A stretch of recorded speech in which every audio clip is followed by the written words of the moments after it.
Déjeme saludar al maestro Paco Cruz, que ya llegó para dejar la víbora chillando desde tempranito. El maestro Paco Cruz, décadas, más de 47 años, va para 50 años en el periodismo, autor de una larga lista de libros. Le recomiendo Las Damas del Poder y García Luna, el Señor de la Muerte. Ahora que se dice víctima de López Obrador, García Luna, hay que leer El Señor de la Muerte para que tenga contexto del personaje. Recuerde que también hay libros que se publicaron bajo la pluma de la firma del maestro Paco Cruz, pero que están más vigentes que nunca. Se publicaron hace más de 10 años y hoy nos pueden dar claridad de lo que ocurre en nuestro país como tierra narca y la guerra que nos ocultan. Mi querido Paco, ¿cómo estás? Muy buenos días. Te saludo siempre con mucho gusto, con mucho cariño, con mucho respeto, Paco.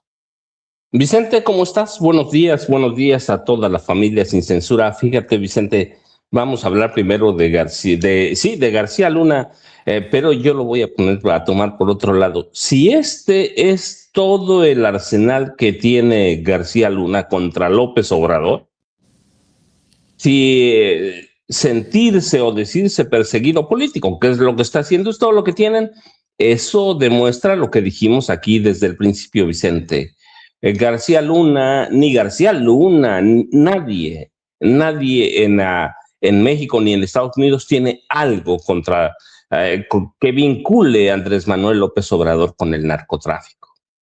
Esta apelación que presenta no aporta ningún elemento para vincular a López Obrador a problemas del crimen organizado.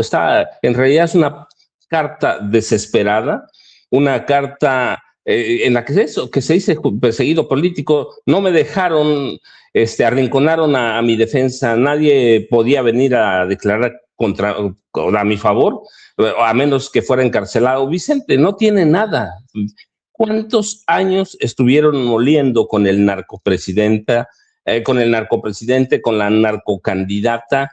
Y hoy esta carta es para que saques es tu apelación, te estás jugando tu libertad, Vicente, toda la libertad, y sales con un tema de perseguido político. La verdad es que qué pena para García Luna, y digo de pena es un decir, sí, Vicente. ¿Y qué tal si reabren el proceso? Ahora sí se animará Borolas, Felipe Calderón, a testificar a favor de su amigo. Vicente, no fue Felipe Calderón, no solo era su amigo, Vicente, era su funcionario de mayor nivel, era el secretario de Seguridad Pública que en ocasiones gobernaba este país, fue el hombre que lo hizo presidente, fue el hombre que lo llevó a todos lados, y que lo protegía, entonces cuando tú ves esto dices, bueno, lo dijimos en su momento, Vicente, ¿te acuerdas? Tú estabas en Nueva York, nosotros aquí, ni Riva Palacio, ni Carlos Marín, ninguno de esos periodistas que tienen recursos para viajar, ninguno pero que además se dicen sus amigos, o son sus amigos, ninguno fue a Nueva York a presentarse como testigo, a ofrecerse. Ellos podían haberse ofrecido. Riva Palacio, que no sé cuántas columnas ha escrito sobre él,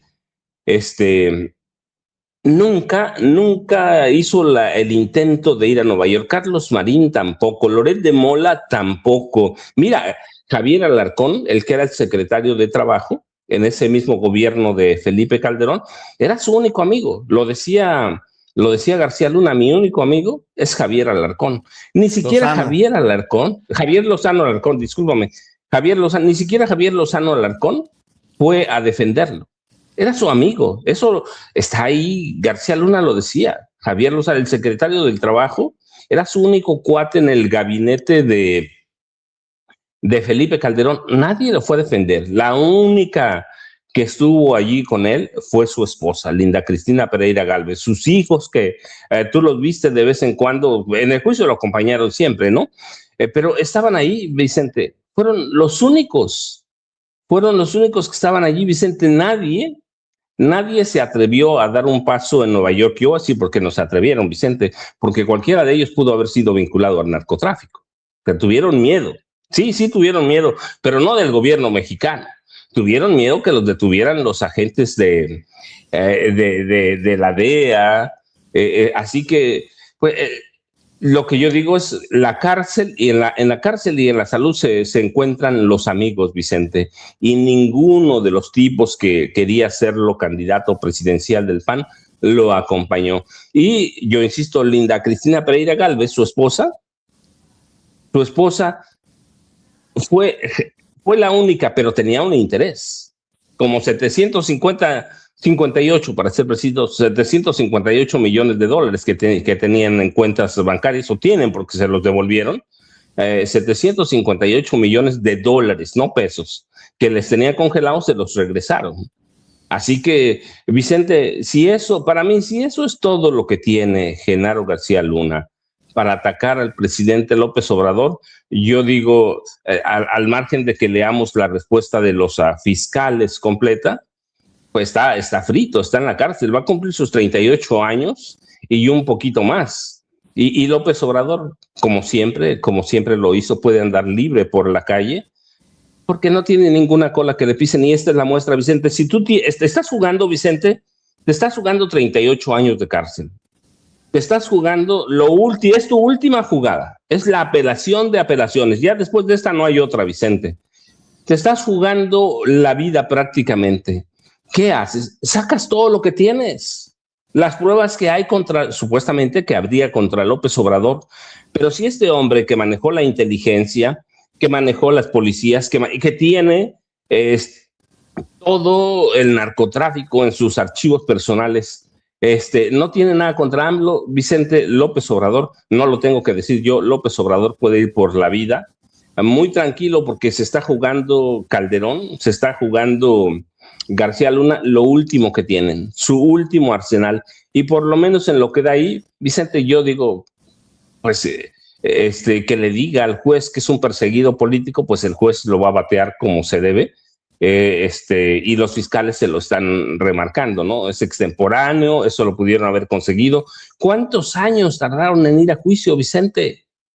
César de Castro tenía todo el dinero a su disposición, y eso fue lo que encontraron. No, Vicente, yo me quedo con eso, más que con su carta política, me quedo con el lado que no puede documentar cuánto tiempo tuvimos el narcopresidente, y ahora el hombre que puede hacerlo, o que podría, nada más no aporta nada, Vicente. Así que López Obrador es un buen negocio, claramente, e intenta apelar al juez Brian Cogan, que además tú lo conociste, es un tipo duro, es un tipo recio, es un tipo frío, además, que yo dudo que lo vaya a mover un ápice el sentimentalismo político.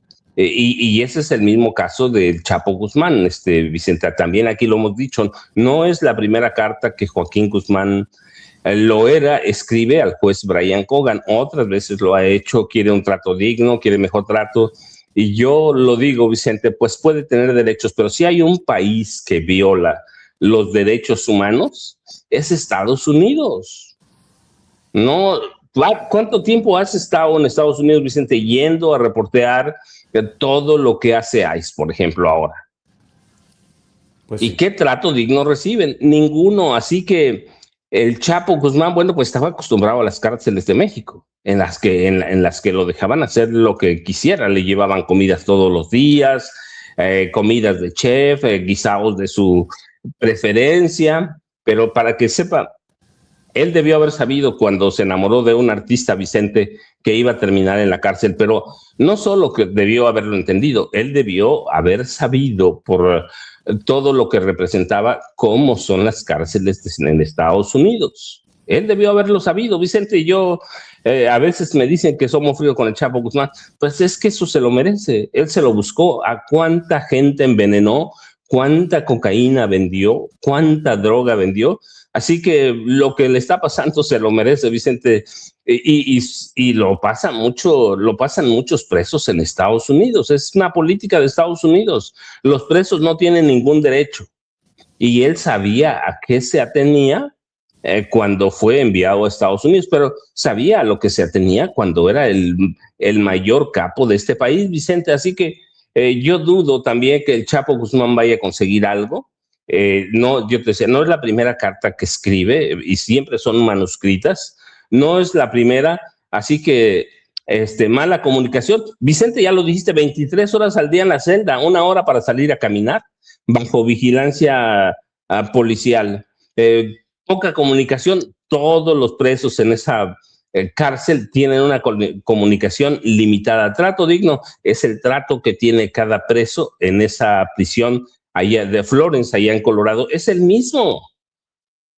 Así que no va a mover nada, Vicente. El Chapo Guzmán va a seguir así por toda su vida y todavía más, porque tiene todavía más años después de la cadena perpetua, Vicente, y se lo merece, bien merecido lo tiene por todo el daño que hizo en este país y en otros países, y no solo en Estados Unidos. Llevó droga a todos lados, por lo menos a 40 países. Así que, Vicente, de pronto la gente se mueve, pero es que tiene derechos humanos. Pues sí, pero en las prisiones de Estados Unidos nadie tiene derechos humanos, Vicente, y lo digo con mucho respeto, nadie tiene derechos humanos, está recibiendo el mismo trato. Así que vamos a vivir la historia hasta donde nos toque, con el Chapo Guzmán quejándose de los tratos. Pues sí, y yo digo nada más comparado con las cárceles mexicanas, a donde tenía chef, botellas de vino, su antojo, todo, pues sí, la va a sufrir, Vicente, la va a sufrir todo el tiempo que viva. Lo mismo que García Luna, Vicente. Hay que nada más esperar oficialmente la respuesta del juez Brian Cogan en ambos casos, porque bien decía, es el mismo juez que ha sentenciado a cadena perpetua al Chapo Guzmán y es el mismo juez que sentenció a más de 38 años de prisión a Genaro García Luna. Bueno, ¿qué piensas de las declaraciones de Chayo Robles? Me metió a la cárcel, casi me esposó López Obrador. Vicente, es el mismo caso de García Luna, el mismito, una perseguida política. Pero yo insisto, Vicente, la cuestión con Andrés Manuel López Obrador es que es el mejor negocio de este país para la vieja prensa. Ahora lo veo también para los políticos priistas como Rosario Robles, para los políticos panistas como García Luna. Es el mejor negocio es acusar a Andrés Manuel López Obrador. Si no hay otro mejor negocio en este país que vincular a López Obrador, sea para que ganes dinero, sea para que te lean, para que ganes más seguidores. Mira, Rosario Robles, cómplice de Enrique Peña Nieto, del PRI de Enrique Peña Nieto, en el que prácticamente todos los gobernadores, no todos, pero ¿cuántos gobernadores vinculados a corrupción y muchos de ellos encarcelados? Ahora está creyendo en la palabra de Alejandro Moreno Cárdenas. Es una locura, ya se le olvidó de pronto. Bueno, Peña Nieto, Alejandro Moreno Cárdenas, y de pronto Rosario Robles es como muchos políticos que piensa que somos desmemoriados. 5,000 millones de pesos se desviaron cuando era titular de la Sedesol y de la Sedatu. 2012, 2018, 5,000 millones de pesos a través de empresas fantasmas. De empresas fantasma. La estafa maestra, tú lo dijiste bien, no la documentó la 4T, la documentó una periodista de Animal Político, Nayeli Roldán, que es una periodista de derecha. La estafa maestra la está olvidando, se desviaron fondos federales a través de convenios con universidades públicas que a su vez subcontrataban empresas fantasma y no prestaban servicios contratados, pero lo peor, Vicente, se desviaron recursos que debían ser destinados a personas de bajos ingresos en este país. Desde siempre dice que su encarcelamiento fue una venganza y persecución política. Bueno, pues hay que ver quién documentó la estafa maestra. Y hay que ver la corrupción de Rosario Robles. Por ejemplo, corrompió al PRD cuando fue dirigente nacional del PRD. ¿Te acuerdas de Carlos Ahumada Kurz, el empresario argentino-mexicano? Pues nada más le entregó 400 millones de pesos para candidaturas del PRD cuando era dirigente ella. Así que de pronto el problema con los políticos de antes, Vicente, es que de pronto son desmemoriados, se les olvida que toda su corrupción está documentada. Pero en este caso ni eres tú ni soy yo, Vicente. Es una periodista, es un trabajo de animal político en general.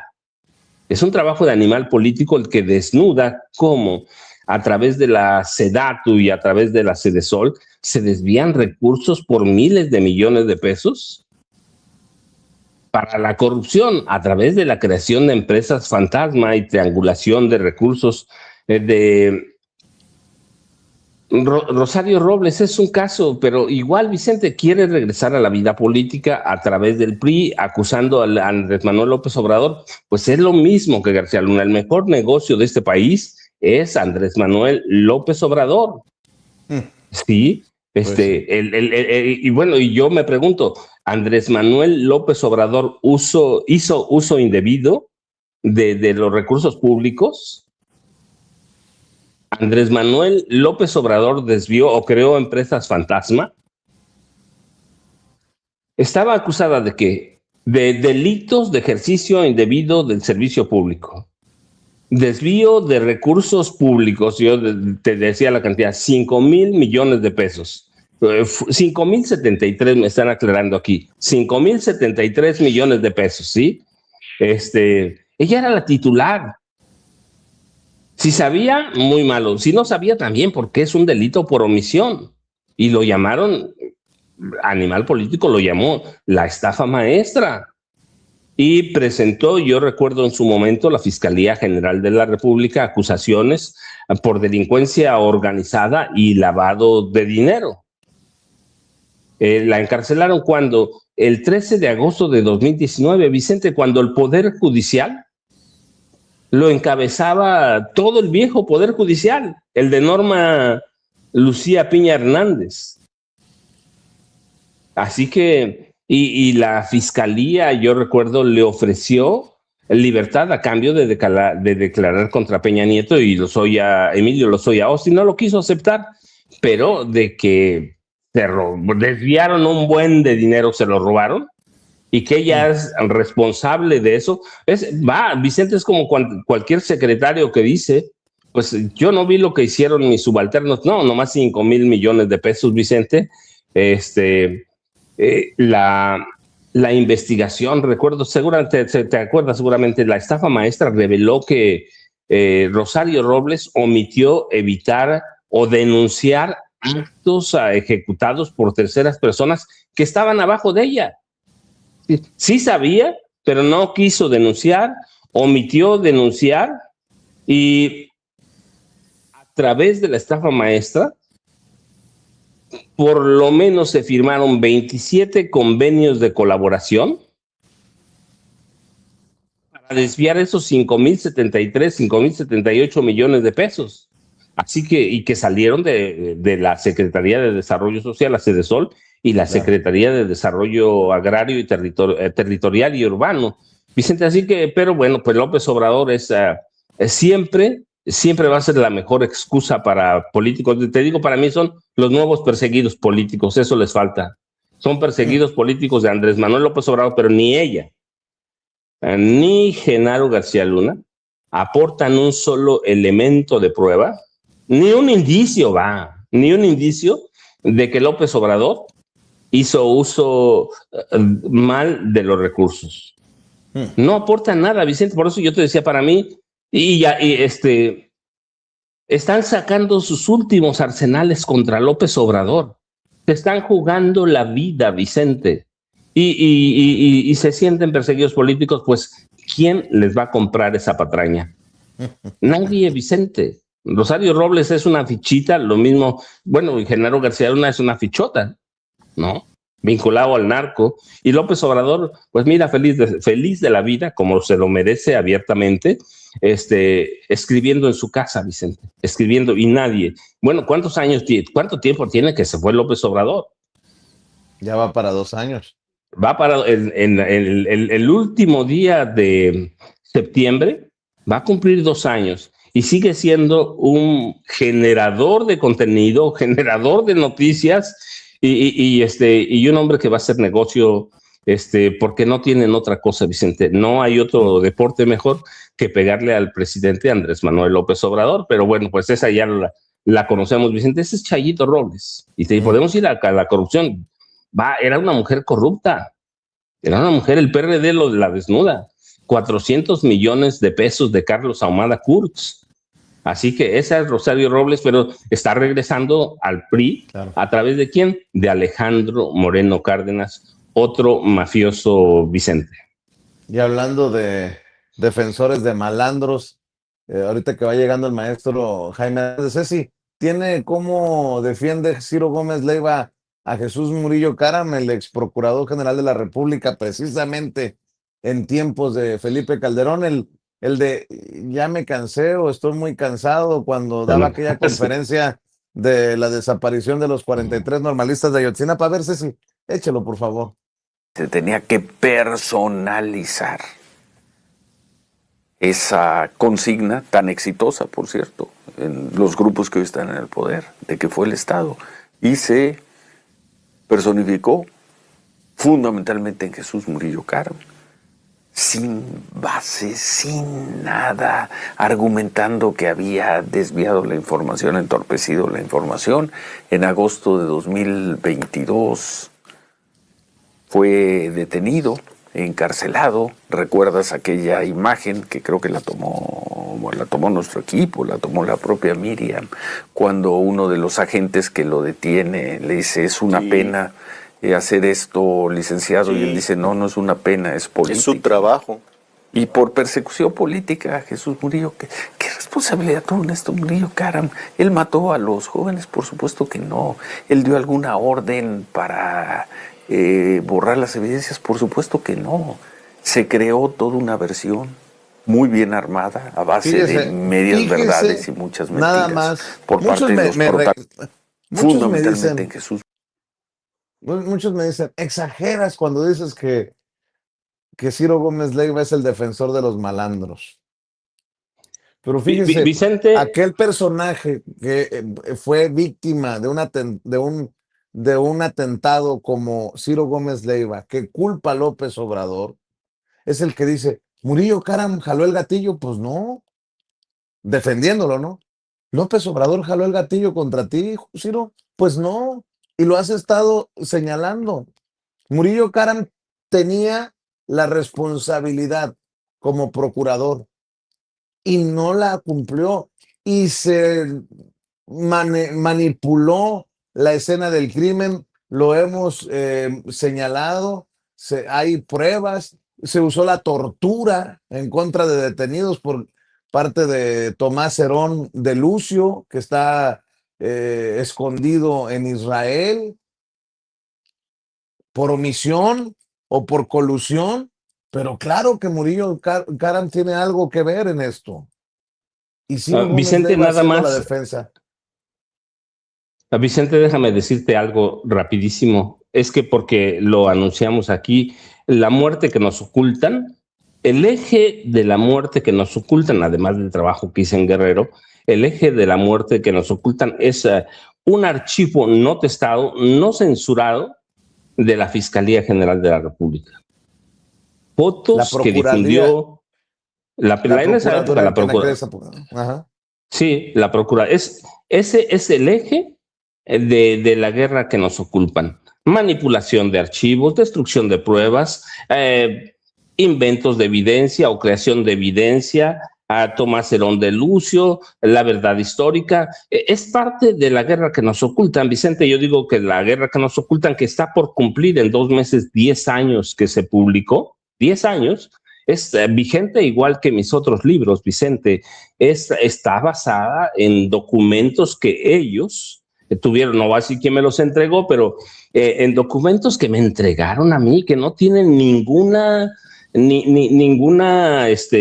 censura. Ninguna censura, Vicente. Yo, un día una periodista me dijo, ¿me regalas el expediente? Te lo regalo. Nunca publicó nada del expediente, Vicente. ¿Por qué? Porque todo mundo protege a sinvergüenzas como Jesús Murillo Caram, que además no lo tenía documentado en ese momento. Vicente, lo vengo documentando desde 2005. Jesús Murillo Caram con Miguel Ángel Osorio Chong armaron la campaña sucia en la guerra de Enrique Peña Nieto por la gubernatura del Estado de México. No es un día, y la guerra que nos ocultan es un documento que parte de base de un expediente no censurado. Ya después de lo que entregaron, todo estaba censurado. Pues yo guardo el documento, guardo las fotos que me mandaron de este jovencito, Julio César Mondragón Fontes, desollado en vida. Vicente, consulté médicos forenses militares que advierten, si eso fue un corte de gota, eso solo lo pudieron hacer médicos especializados. Y él y Tomás Cerón de Lucio armaron la verdad histórica, que es una barrabasada, es un invento, Vicente, para proteger, y yo lo dije, al presidente Enrique Peña Nieto. Vicente, no es que el presidente haya preparado o haya estado en la desaparición, simplemente la autorizó la desaparición de los 43 estudiantes. Documenté con nombres y apellidos que vienen en el libro, Vicente, nombres y apellidos de militares, uno, que estaban infiltrados en la normal rural de Ayotzinapa; dos, los militares que controlaban el C4 de Iguala, y que en ese momento le enviaron información a la zona, primero al cuartel militar. Hay 2 cuarteles militares en Iguala, después a la zona militar, y de la zona militar a la defensa. Pero todo esto es inmediato, así como hablamos tú y yo, y Jaime. Y al mismo tiempo lo tenía Peña Nieto, Vicente, y desde la presidencia de la República siguieron por minuto, y documento por qué, cómo, de dónde obtengo la información. Yo no guardo nada, a mí me pueden cuestionar muchas cosas, Vicente, pero nunca, todos mis libros tienen documentos. Digo de dónde salió la información, y con la guerra que nos ocultan, yo siempre dije, yo tengo el expediente no censurado de la Fiscalía General de la República. ¿Por qué me lo entregaron? Bueno, pues me lo entregaron y punto. Lo estuve buscando por meses hasta que lo tuve intacto, Vicente, pero es eso. Y Murillo Caram es el responsable, ¿sí? Con Enrique Peña Nieto, yo solo he sostenido, te lo he dicho a ti desde la primera vez que platicamos, mientras Peña Nieto no caiga, el caso Ayotzinapa va a estar. Es un expediente de venas abiertas, Vicente. Jaime, buenos días. Discúlpame que te haya quitado el tiempo, pero buenos días. No, y fíjate, ¿sabes qué? Es con lo que estás poniendo sobre la mesa más claro, pues esta defensa alucinante de Ciro Gómez Leiva a Jesús Murillo Caram, el defensor de los malandros. Bien ganado el título a Ciro Gómez Leiva. Mi querido Jaime, estaba leyendo también mientras entrabas la columna que escribe Leoncito Krause. En Barcelona ganó la hipocresía. No se puede elogiar la democracia cuando algunos de los actores presentes, como por desgracia la presidenta de México, encabezan proyectos que la debilitan. Y luego, pues, o sea, ¿le hacemos caso a León Krause o a José Ramón Fernández? 2 grandes del periodismo. Nosotros no, pues qué. Ya dice José Ramón que siempre no hay dictadura. O sea, está cabrón por todos lados, mi querido Jaime, en momentos en que también podría confirmarse que por la espalda está la gobernadora de Chihuahua sacándole la vuelta a la presidenta Claudia Sheinbaum con el caso de estos agentes que parece que eran de la CIA, de acuerdo a algunos periodistas. Y algo que me llamó mucho la atención, uno de los que falleció de apellido Oseguera Cervantes, y dije yo, qué casualidad. El apellido del Mencho, digo, no sé si tengan relación, pero así se apellida o se apellidaba el señor Oseguera Cervantes. Mi querido Jaime, por décadas corresponsal mexicano en el extranjero, corresponsal de guerra, fundador y conductor de su espacio en YouTube, que hay que respaldar con todo, que con amor se paga, no apto para cínicos, de 1 a 3 de la tarde, no apto para cínicos, hay que respaldar con los likes, con las suscripciones y obviamente con las aportaciones, los superchats. Allá también cada dólar, cada peso, cada euro cuenta. Mi querido Jaime, buenos días. Buenos días, caballeros. Como siempre, tengo que reconocer el buen gusto de nuestro amigo Francisco Cruz, que siempre sale presumiendo camisas muy bonitas, muy bonitas. Nosotros con nuestra camisita negra, como siempre, se resiste a ser parte del rebaño, y eso siempre va a caracterizar al maestro Paco Cruz. Soy Jaime, independiente. estamos a partir de las 10 de la mañana, estamos a 34 grados en este pueblo y llega a subir a 36.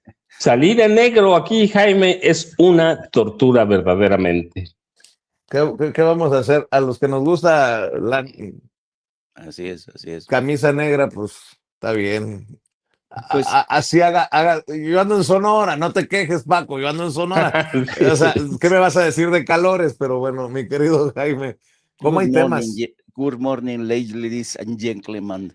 Pues fíjense que quiero comenzar, no seas injusto con Leoncito Krauss. Leoncito Krauss nació en cuna de derecha, lo amamantó la corrupción y la derecha. Entonces, ¿qué puedes esperar de Leoncito Krauss, no? Tiene que ser leal, tiene que ser fiel, leal a su papi. Es un niño, es el niño defensor de los privilegios, ¿no?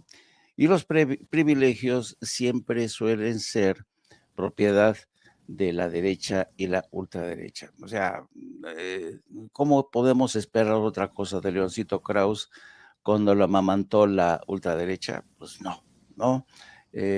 Yo creo que lo ocurrido en Barcelona y que se va a reeditar el año próximo en México es el nacimiento de una izquierda que no se avergüenza de ser de izquierda progresiva. ¿Por qué? Porque como los medios de comunicación sobre todo y los textos servidores se han empeñado en presentar a la izquierda desde hace mucho tiempo como enemigos de los derechos, de las libertades, siempre ha sido la cantaleta de la derecha. Veíamos el espectáculo tan bochornoso de Corina Machado, una mujer que portaba no sé cuántos rosarios en el pecho, que esa es otra, ¿no? La ultraderecha es hipócrita, se escuda en la cruz de Jesucristo para perpetrar los más terribles violaciones a los derechos humanos, y además es una derecha ignorante, safia, mostrenca, ¿no? Que de verdad que yo no sé cómo la derecha es una derecha que todavía está muy arraigada en el patriarcado, una derecha arraigada en el derecho de pernada, en todos los ámbitos, en todos los ámbitos. Cuando hablo de derecho de pernada, hablo de derecho no solamente del terreno sexual, sino también el terreno político, ¿no? Yo te doy, pero a cambio espero esto. Yo te coloco aquí, pero a cambio quiero que me apoyes de manera incondicional, ¿no? Y es triste ver que este muchacho, León Krauss, que es parte de estas dinastías de las que yo siempre he, de verdad, a mí las dinastías, cuando hay un periodista que surge por mérito propio, sin importar su apellido, que se abre camino por sí mismo, pero cuando ha sido un periodista que ha nacido en cuna de oro, amamantado por privilegios, y además tu papi te abre el camino para que seas considerado analista, para que seas considerado el no va más, la última Coca-Cola en el desierto. Yo recuerdo un evento cuando estaba yo como corresponsal en Washington. Un día organiza el Instituto de México en el Woodrow Wilson Center, cuando el Instituto de México recibía generoso aportación del gobierno de México. Recuerdo como un día los corresponsales que estábamos acreditados en Washington llegamos y vimos cómo llegaba, creo que el tema era la democracia en México y todo esto, ¿no? Y el conductor de ese espacio era Leoncito Krauss. Dijimos, ¿y quién es este pelele, no? ¿Quién es este muchacho? Te estoy hablando algo que nos pasó, ¿cómo será? ¿Como cuántos años? Como unos 20 años. Y entonces, desde entonces te das cuenta que Leoncito Krauss tenía posiciones privilegiadas, gozaba de privilegiados gracias a su papi, ¿no? Entonces, ¿con qué autoridad moral, profesional puede hablar este muchacho que todo lo ha tenido fácil en la vida? El estilo de vida que se dio para sí mismo Leoncito Krauss cuando lo contrata a Univisión, ¿no? Y que tiene una residencia formidable en Los Ángeles. Dices tú, pero ¿de dónde? ¿De dónde, no? Entonces a mí no me merece ningún respeto, no me merece, de veras, yo creo que en muchos sentidos Leoncito Krauss es un periodista no nato que creció como un fenómeno, como una irregularidad, hija de las dinastías, ¿no? De la dinastía Krauss en este sentido. Bueno, y cambiando de tema, fíjese que yo quisiera llamar la atención sobre un tema que apenas ayer nos conmocionaba, el asesinato de una turista canadiense. Bueno, hay 2 muertos, ¿no? Y varios heridos, pero entre ellos una turista canadiense. Bueno, el asesinato de esta turista a manos de un mexicano que nadie sabe cuál fue su motivación, fue aprovechada por el periódico Reforma para poner este titular, que quiero que vean el titular que pone Reforma. Detona alerta mundial atentado en pirámides. Y ya dice, a 52 días del mundial se detona alerta mundial por lo ocurrido en México y según Reforma, este asesinato pone en riesgo el mundial en México por la violencia. Hay quien ha visto también esto para arrimar el ascua a su sardina y decir que este atentado puede ser aprovechado por Estados Unidos y por Donald Trump para decir que México necesita ser intervenido urgentemente, ¿no? Porque no puede ser que a 52 días del Mundial se produzca este evento que pone en riesgo la seguridad y la imagen de México, ¿no? Bueno, pero a mí lo que realmente me resulta interesante es que Reforma, tú sabes que entre los periodistas utilizamos algunos términos pero desde hace mucho, ¿no? El Reforma, como decimos los viejos periodistas, se la pasa inflando perros, es decir, volando notas. Y esta cultura de inflar perros, de volar notas, lo vemos en este titular.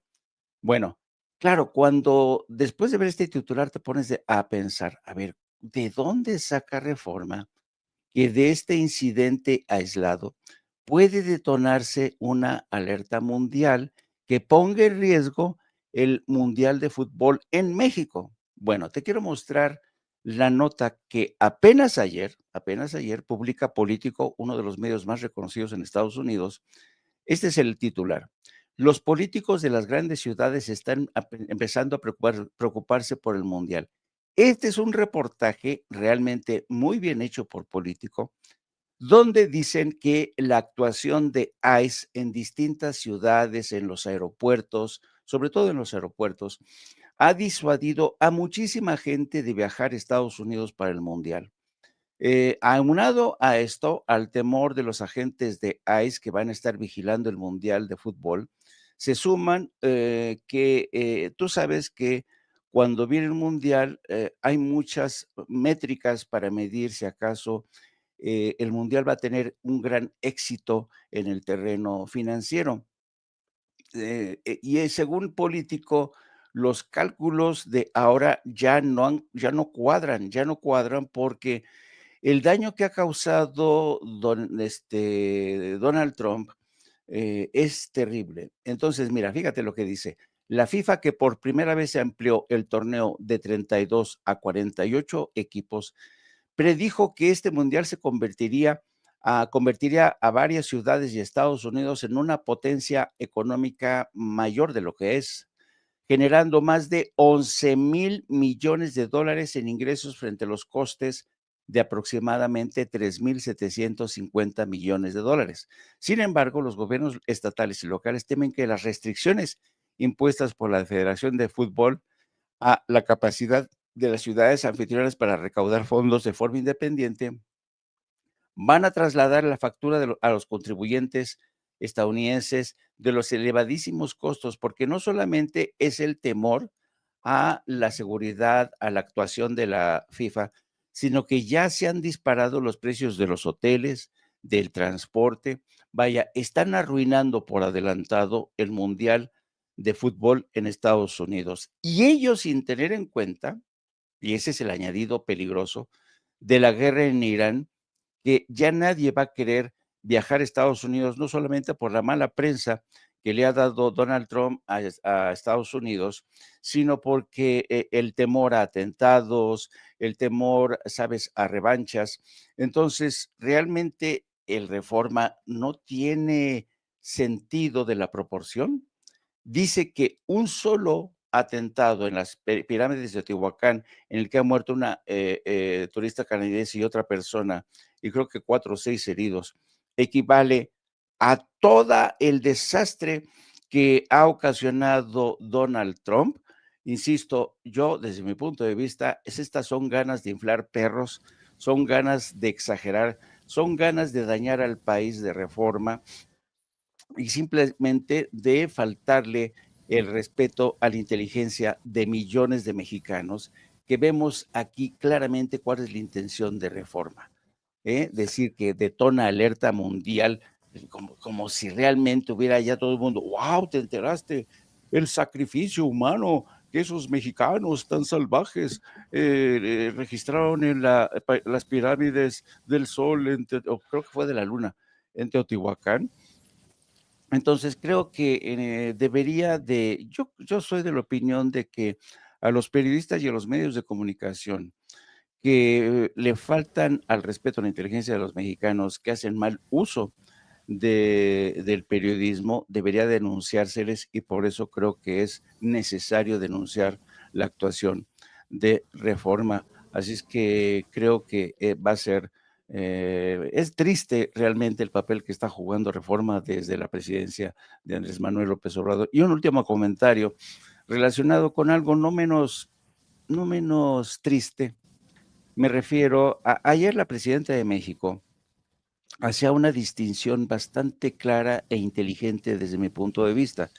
Ella señalaba que el redimir, el enorgullecernos de nuestro pasado como mexicanos, de nuestras culturas originarias, de todo nuestro historial, la cultura de los mayas, de los zapotecas, de los olmecas, de los mexicas, de los teotihuacanos, es realmente algo necesario porque forma parte de nosotros, forma parte de nuestra identidad, forma parte de nuestras raíces. No podemos dejar atrás nuestras raíces. Y esto lo hizo en Barcelona de manera muy elegante, muy sobria, y también lo hizo durante su mensaje de ayer en la mañanera, estableciendo claramente que si bien México y España tienen buenas relaciones y que España y México comparten un pasado, un presente y un futuro que no se puede negar, pero también es necesario reconocer que en el pasado, cuando la corona española conquistó a México a sangre y fuego, cuando sepultó bajo templos católicos, bajo la cruz católica, cuando exterminó a poblaciones enteras por enfermedades que trajeron consigo, como la viruela, eso no se puede negar, ¿no? Bueno, me ha llamado la atención la entrevista que ha concedido Gonzalo Celorio, bueno, su aparición, mejor dicho, en el Museo Reina Sofía, para decir que la petición de López Obrador para que se reconocieran las injusticias, los abusos del pasado, era anacrónica y todo un despropósito. Y decía que el español, la lengua española, no fue la lengua de la conquista, sino de la independencia. Entonces uno dice, a ver.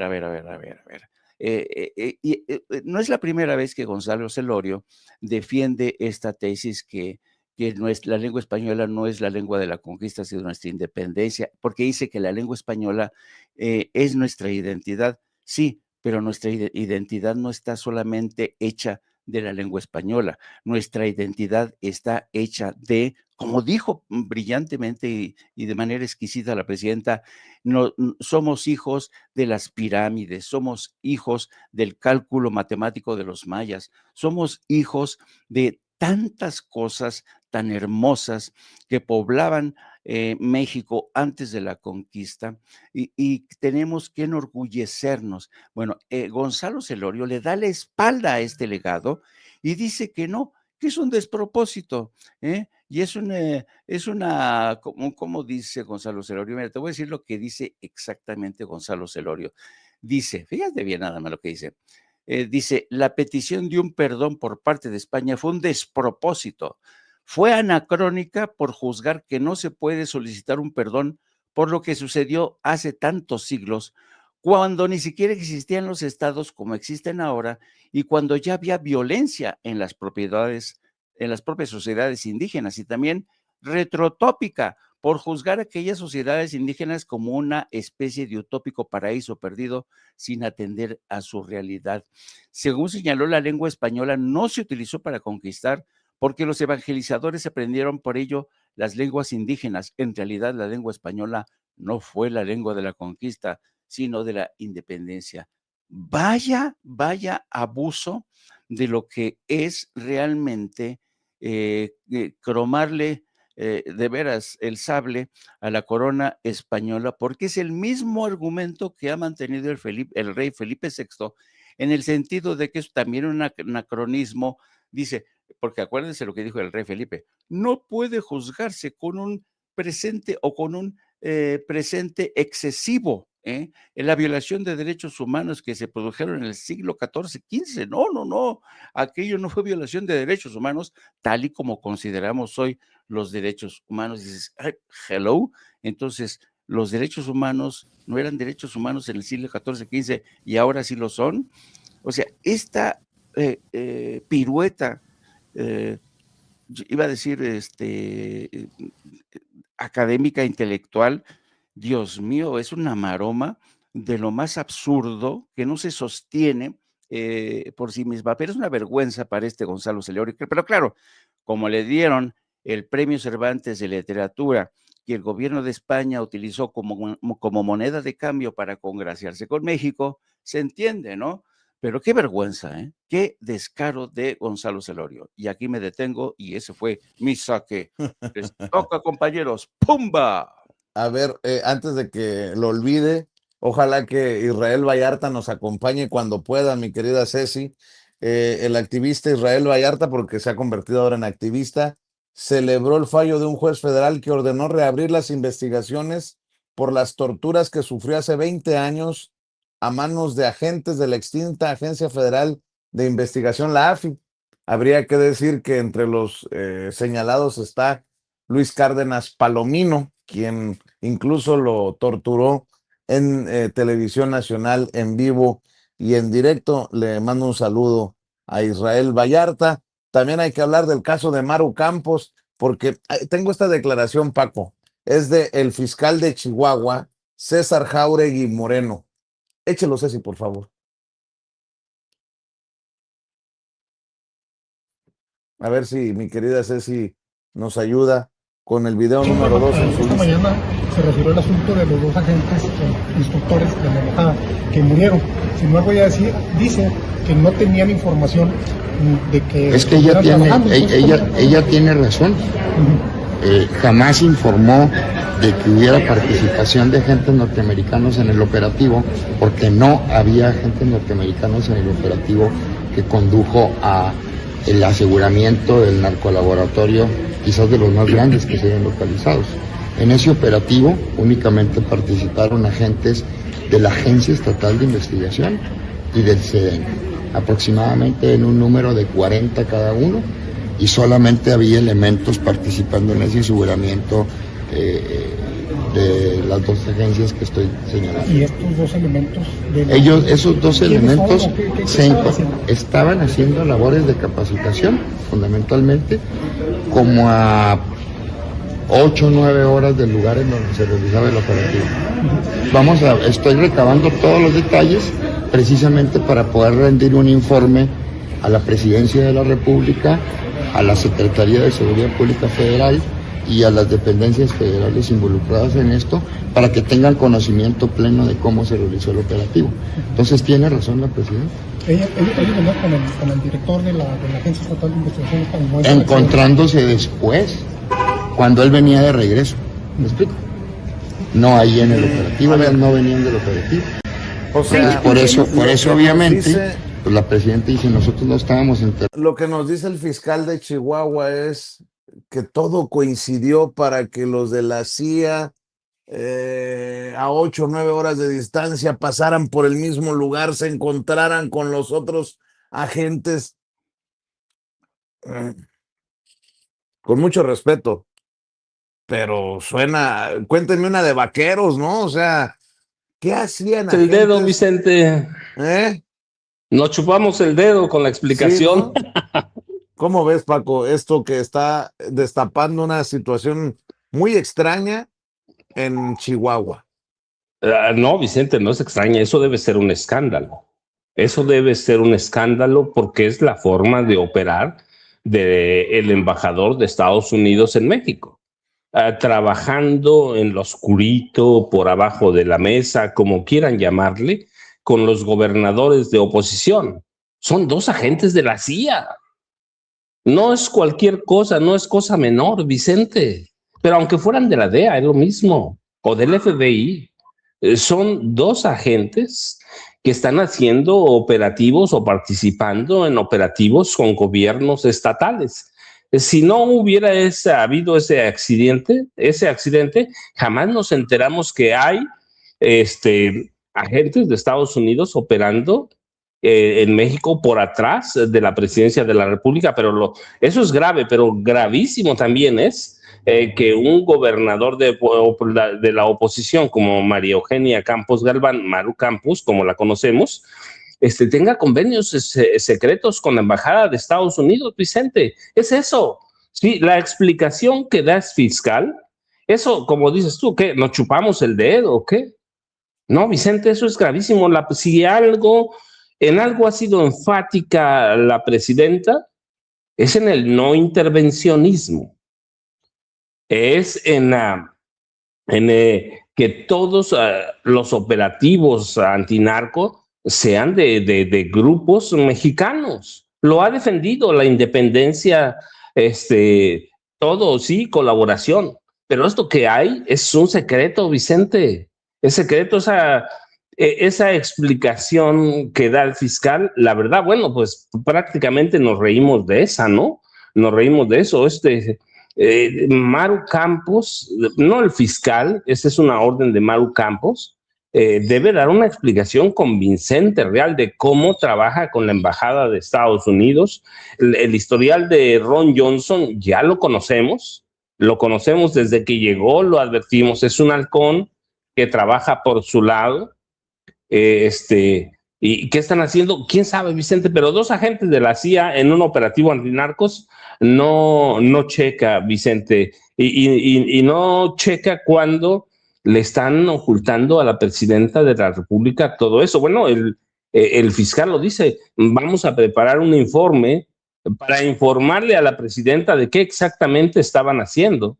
Si en algo ha sido Claudia Sheinbaum Pardo enfática es en eso, lo mismo que el presidente López Obrador, a través de la Ley de Seguridad Nacional, está regulado el ingreso de agentes de cualquier corporación, DEA, CIA, FBI, los Marshalls, está regulado todo eso. Y esto quiere decir que está haciendo Maru Campos trabajos oscuros, ¿cuáles? No lo sabemos, pero la CIA hace trabajo de espionaje y hace mucho, por lo menos desde 1989, la DEA hace trabajo de espionaje.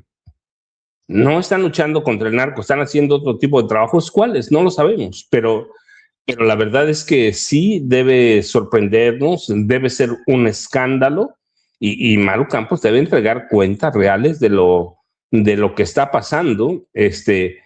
Cualquier información de colaboración de agentes de Estados Unidos, aún los que están con permiso operando adentro de la Embajada de Estados Unidos en México, deben tener papeles en regla. Y yo, la verdad, cuando escuché ayer la explicación del procurador, digo, ¿a quién se le ocurre?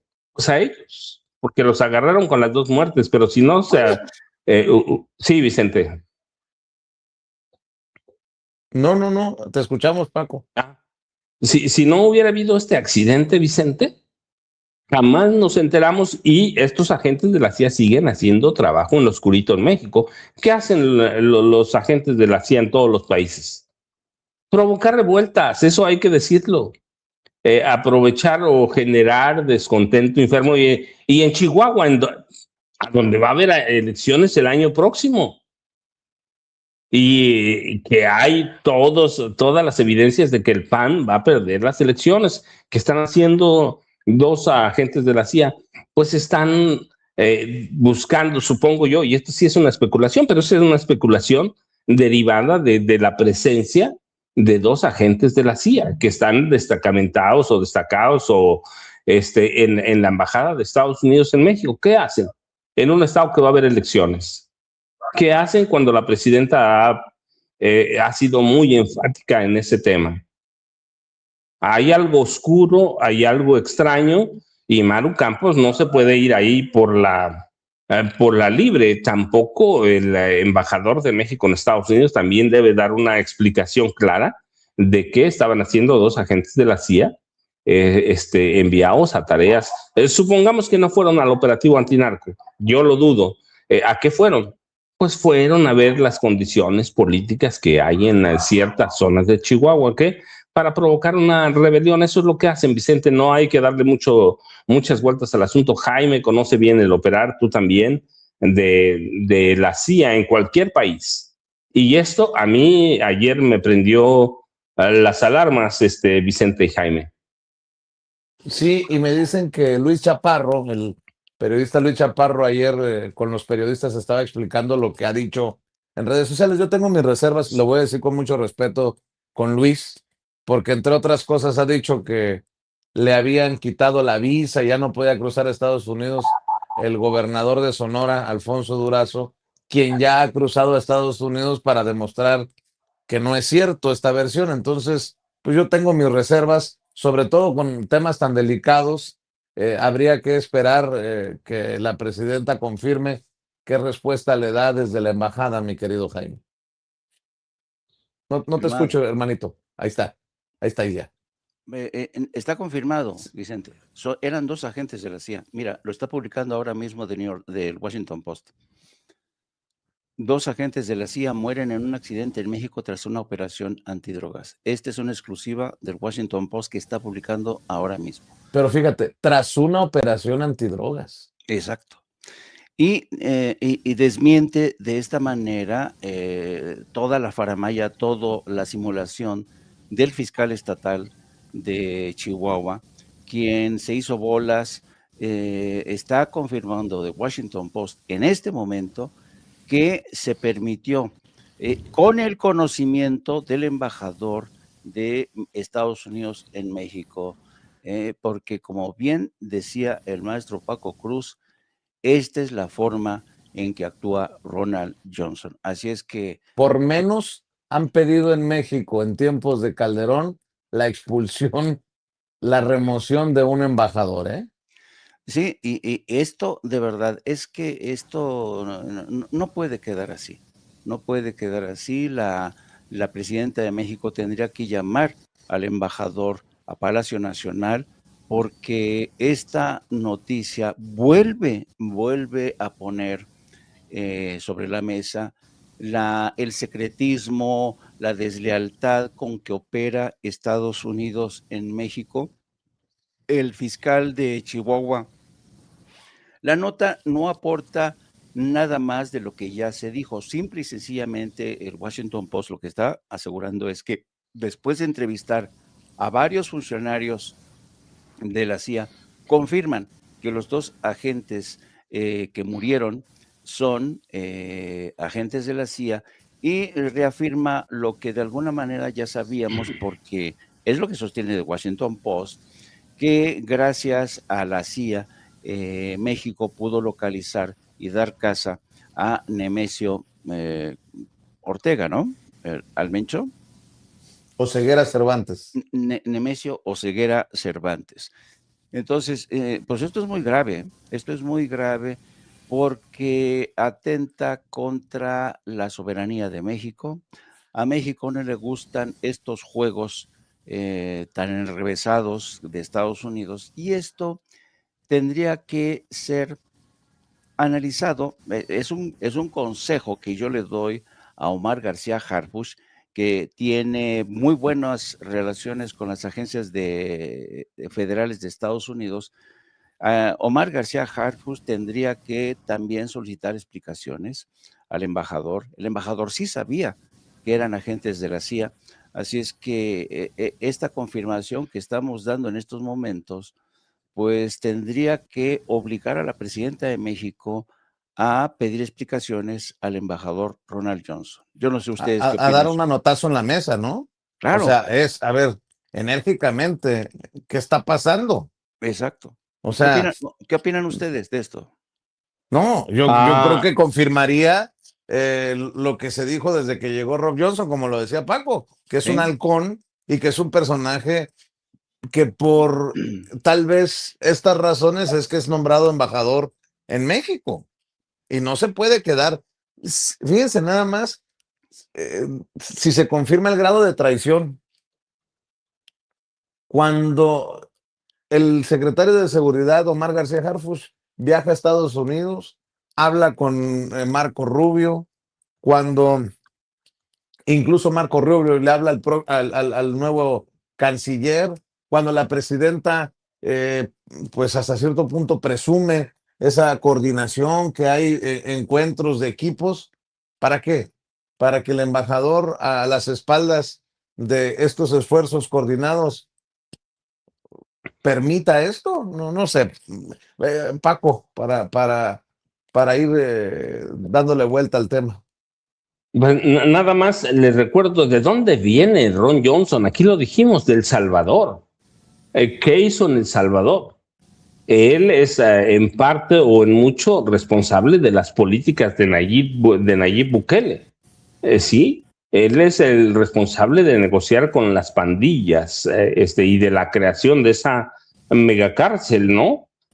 Si hay algún embajador en El Salvador que alguna vez de Estados Unidos en El Salvador que alguna vez tuvo una relación muy cercana con un presidente de allí, es Ron Johnson con Nayib Bukele. Es un boina verde, es un halcón duro que opera por atrás de la espalda de los presidentes. Eso es por un lado. Por otro, fue asesor militar en El Salvador durante la Guerra Civil en 1980, de los responsables de eso. Y luego lo otro, siempre lo hemos dicho aquí, México no puede confiar de las agencias de Estados Unidos. La CIA, la DEA, el FBI abrazan a todo policía mexicano, a todos lo abrazan, lo apapachan y después le dan una puñalada por la espalda. No es la primera vez que lo hace Ron Johnson. Debía asombrarnos lo que hace Maru Campos, pero tampoco es una gobernadora panista, pero sí debemos entenderlo y eso debe quedarle muy claro al gobierno, como lo decía Jaime Hernández. Debemos entender que la CIA es una dependencia, una institución de espionaje, contraespionaje, de inteligencia. Así que a mí verdaderamente me tiene impresionado, pero el gobierno de México debe entender que en cualquier momento, ¿cómo es esto? La CIA le va a dar una puñalada por la espalda. ¿A quién? A Omar García Harfuch, porque él es el enlace. Él es la persona más cercana y él, por lo menos sus contactos, aquellos que lo invitan a Estados Unidos a dialogar, a platicar, debían decirle, ¿sabes qué? Vamos a enviar a 2 personas. Pídele a la presidenta que necesitamos una operación en Chihuahua, por lo que sea. ¿Pero qué están haciendo? Le están dando una puñalada por la espalda, no a nosotros, es al país entero, ni siquiera tampoco, bueno, es a él, porque él es el vocero de la mesa de seguridad, pero lo que están haciendo es darle una puñalada por la espalda. Por eso confiar en las agencias de Estados Unidos es complicadísimo. Le hicieron lo mismo, y voy a decirlo, le hicieron lo mismo a Arturo el Negro Durazo, le hicieron lo mismo a Guillermo González Calderón, que era el superpolicía de Carlos Salinas de Gortari, le hicieron lo mismo a García Luna, y ahora están haciendo lo mismo, están actuando a espaldas de Omar García Harfuch. Eso es peligrosísimo, pero esperemos que la presidenta de la República dé una respuesta formal, fuerte, un manotazo, decían tú y Jaime. ¿Por qué? Porque Ron Johnson es de estos niveles, no lo dijimos ahora, lo dijimos cuando vino a México, es bajita a la mano, pero es coronel del ejército.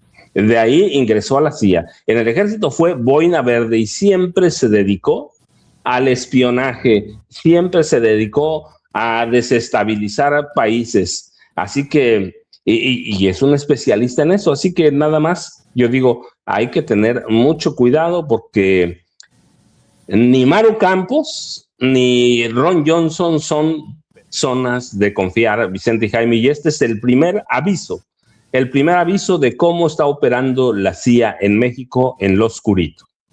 Creo que nos estaban escuchando los de Reforma, ya subieron a su primera plana esta noticia de que, citando al Washington Post, en el sentido de que los que murieron eran agentes de la CIA.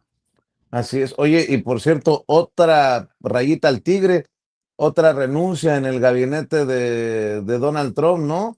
La secretaria del Trabajo, Lori Chávez de Bremer, renuncia en medio de acusaciones de abuso de poder y súmenla a la renuncia de Pam Bondi o al despido, ¿no? De Kristi Noem y los que se sumen, ¿no? Sí, pero lo que es más grave es lo que está ocurriendo en el Departamento de Estado. Se han deshecho de muchísimos analistas, funcionarios, empleados del Departamento de Estado que eran especialistas en Oriente Medio. Por ejemplo, Kash Patel, el jefe de la FBI, despidió de las agencias de inteligencia y del FBI a gente que era especialista en Irán, que era especialista, y llama la atención porque este despido, este deshacerse de los profesionales de la diplomacia, te habla mucho de cuál es realmente la razón del caos que estamos viviendo.